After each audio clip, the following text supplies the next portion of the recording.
හරිද? දැන් අපි නම්මු. කොහමද ඒක? අපි පාසල් ගියා කියන්නේ දැන් මේ මම පාසල් ගියෙමි. එහෙනම් අපි පාසල් ගියෙමු. ඊළඟ එක. එතකොට අපි මේකේ තියෙන්නේ මම බත් කෑවෙමි. දැන් මෙතන එන්න ඕන කොහමද එනවා? මම නෙමෙයි. මේකේ උත්තේ අපිනේ. එහෙනම් අපි බත් අපි බත් කෑවෙමු. තව එකක් නිකන් හිතන්නේ අපි අකුරු මොකද්ද කියන්නේ? ටීචර් අපි අකුරු ලිව්වා කියලා නේ කියන්නේ. එතකොට අපි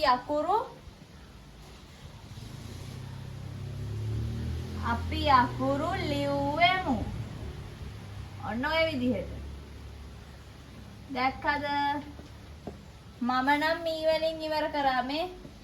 ගියෙමි, කෑවෙමි, හැදුවෙමි. දැන් අපි නම් ඉවරුනේ මූ වලින් මේ. පාසල් ගියෙමු, බත් කෑවෙමු, ලිව්වෙමු ඔය විදිහට. දැන් මේ තුනත් ලියලා ඕගොල්ලෝ හිතලා අපි දාලා වාක්‍ය පහක් වෙනම හදන්න ඕන. හදන්න බලන්න.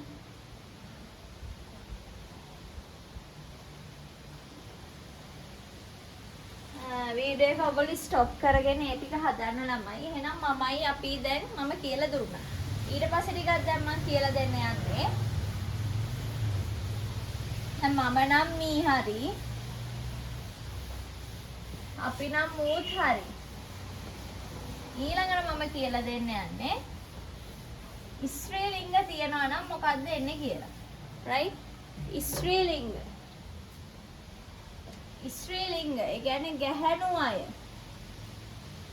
ස්ත්‍රීලිංග තියනවා නම් අපි ඉවර කරන්න ඕනේ ආය කියන එක කියලා මතක තියාගන්න. ආය. ඔන්න ඕක මතක තියාගන්න. සාය මතක තියාගන්න. ගැහැණු අය අඳින්නේ සාය. අන්නේ දැන් යන ස්ත්‍රීලිංග කියදී අම්මා. අම්මා ස්ත්‍රීලිංගයිනේ නේද? එතකොට අම්මා දැන් ඔයගොල්ලෝ කියන්නේ අතීතෙන් ටීචර් අම්මා බත් ඉව්වා කියලානේ කියන්නේ නේ. උයනවා නෙමෙයිනේ. අම්මා බත් ඉව්වා. අතීතෙන් එතන අම්මා බත් ඉව්වාය. වාය ආය. දැක්කද ඉව්වාය. ඊළඟ තව කවුද? කිරිල්ලිය. සත්තුන්ගේ උනත් කමක් නැහැ ස්ත්‍රීලිංග නම්. හරිද? සත්තුන්ගේ උනත් කමක් නැහැ ස්ත්‍රීලිංග නම් ඉවර වෙන්නේ ආයම තමයි. එතකොට කිරිල්ලිය. කිරිල්ලිය ගීයක්. කිරිල්ලිය ගීයක් ගැයුවාය. තව එකක් බලමු. ගුරුතුමිය මොකද කියන්නේ? ගුරුතුමිය පාඩම් ඉගැන්නුවාය. ඉගැන්නුවා කියන ළමයි කියන්නේ නේ. එතකොට ඉගැන්නුවාය. එතකොට යුවාය මේ ආය යුවාය කිරිල්ලිය ගීයක් ගැයුවාය ගුරුතුමිය පාඩම් ඉගැන්නුවාය ඔය විදිහට. ඔය තුන ලියලා අර විදිහටම ඕගොල්ලෝ මේ උදාහරණ වාක්‍ය උදාහරණ දුන්න අමතර ඕගොල්ලෝ හිතලා වාක්‍ය පහක් ස්ත්‍රීලිංග උක්තේ වෙච්ච වාක්‍ය පහක් ලියන්න ඕනේ.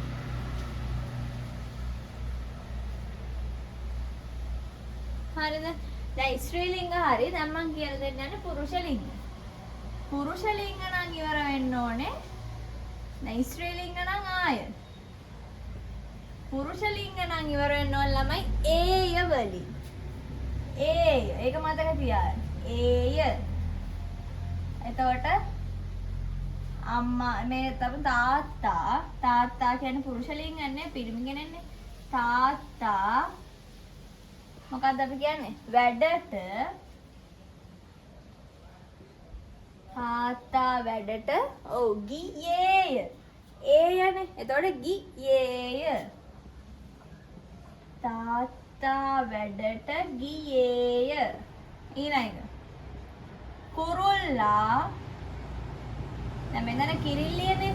අර විදිහටම තමයි. සතෙක් උනත් පුරුෂ ලිංග නම් ඒය වලින් වෙනතර කුරුල්ලා ගීයක්. එතකොට කොහොමද එන්නේ? ඒ වලින් එන්නේ නේද? ගැයු වේය. ඔව් ගැයු වේය.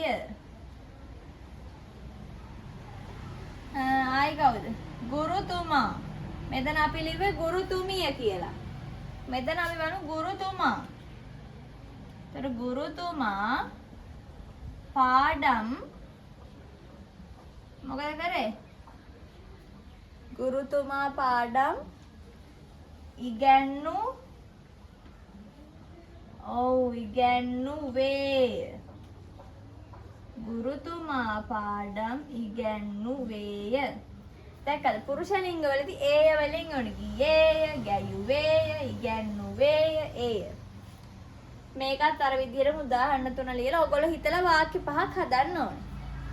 ලියා ගන්න.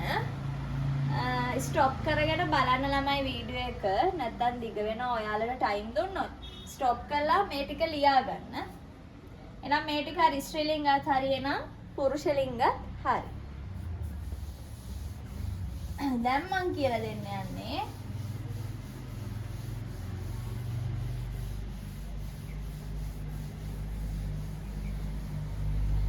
මේක ලියා ගන්න. දැන් මං කියලා දෙන්න යන්නේ දැන් මම නම් මී ඉවර කරා, අපි නම් මූ ඉවර කරා, ස්ත්‍රීලිංග නම් ආය, පුරුෂලිංග නම් ඒය. දැන් කියලා දෙන්න යන්නේ බහුවචන නම්. හරිද? බහුවචන නම් ඉවර වෙන්න ඕනේ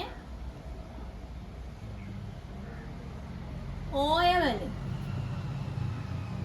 එහෙම නැත්නම් හ වලින්. ඕය එහෙම නැත්නම් හ. හරිද? බහුවචන. හැබැයි බහුවචන වලදී ස්ත්‍රීලිංගද පුරුෂලිංගද ප්‍රශ්නයක් නැහැ. දෙකටම ඕය එහෙම නැත්නම් හ. මෙහෙම දාන්න. තාත්තලා.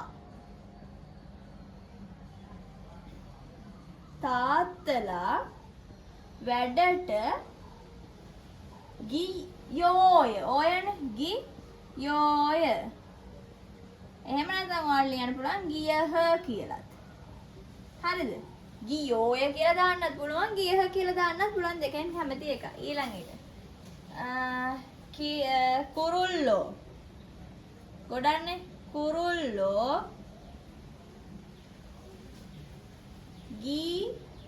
ගීත ගැයු මොකක්ද එන්නේ? බහුවචනනේ. බහුවචනන් එන්නේ ඔව් ඕය ගෝ ගැයු වෝය. ඊළඟ ගුරුවරු. ගුරුවරු කියද්දිත් ගොඩන්නේ නේද? ගුරුවරු පාඩම් කොහමද? ගුරුවරු පාඩම් ඉගැන්නු වෝය. ඔව් ගුරුවරු පාඩම් ඉගැන්නුවෝය. දැක්කද? බහුවචන නම් අපි ඉවර කරේ ඕය. එහෙම නැත්නම් හ. තාත්තලා වැඩට ගියෝය. එහෙම නැත්නම් ගියහ. කුරුල්ලෝ ගොඩක්නේ. ගීත ගැයුවෝය. එහෙම නැත්නම් ගැයූහ. ගුරුවරු පාඩම් ඉගැන්නුවෝය. එහෙම නැත්නම් ඉගැන්නූහ. ඒ වගේ. හරිද? එතකොට අපි ඉගෙන ගත්තා මම මී අපි මූ ස්ත්‍රීලිංග පුරුෂලිංග බහුවචන. මේකත් අර විදිහටම උදාහරණ තුන ලිව්වා. ඔයගොල්ලෝ හිතලා වාක්‍ය පහක් හැදුවා. හරිද? හරි මම ඒකත් මතනවා.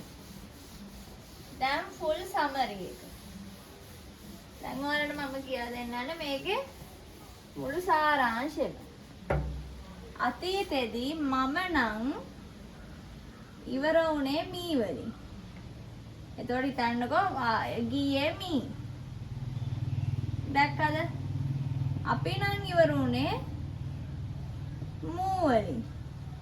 එතකොට ඒක අපි කොහොමද ගියා කියන එකෙන් මේ හදන්නේ ගියෙමු. ස්ත්‍රීලිංග නම් මොකද මම කිව්වේ? සාය මතක තියාගන්න කිව්වා.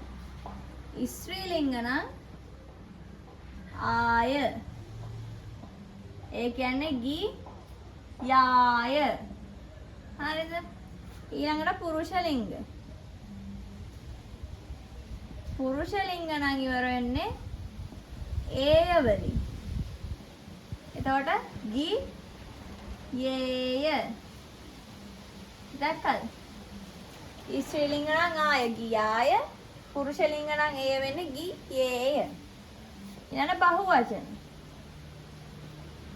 බහුවචන නම් ඉවර වෙන්න ඕනේ මම කිව්වා ඕය වලින්. එහෙම නැත්නම් හ වලින්.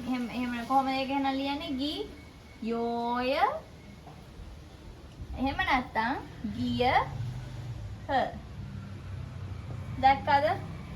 ඕක තමයි එතකොට ෆුල් සමරි එක. සාරාංශය.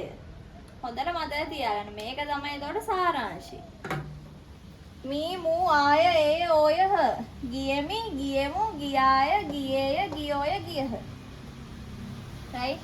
මේක තමයි එතකොට ෆුල් සමරි එක. මේකත් ලියා ගන්න. හොඳට පාඩම් කරගන්න. මේකෙන් අනිවාර්යයෙන්ම ප්‍රශ්න එනවා විභාගෙට. ලිඛිත බසට හරවලා ලියන්න කියද්දි අතීතේ වර්තමානයේ පටලෝලා එනවා. එතකොට හරියට ඒක ෆිල්ටර් කරලා වෙන් කරගෙන ඕගොල්ලෝ මේ විදිහට අතීතෙන් නම් මේ ටික ඇප්ලයි කරලා ලිඛිත බසට හරවන්න ඕනේ. වර්තමානයෙන් නම් අර කලින් වීඩියෝ එකේ කියලා දුන්න විදිහට මේ ලිඛිත බසට හරවන්න ඕනේ. මම හිතනවා එහෙනම් වර්තමානයේත් දැන් ඔයාලට පුළුවන් අතීත කාලෙත් පුළුවන් කියලා. එහෙනම් අර කිව්ව වැඩ ටික ලියලා මට ෆොටෝ එකක් WhatsApp කරන්න. එහෙනම් හැමෝටම බයි. තව වීඩියෝ එකකින් හම්බෙමු. බයි.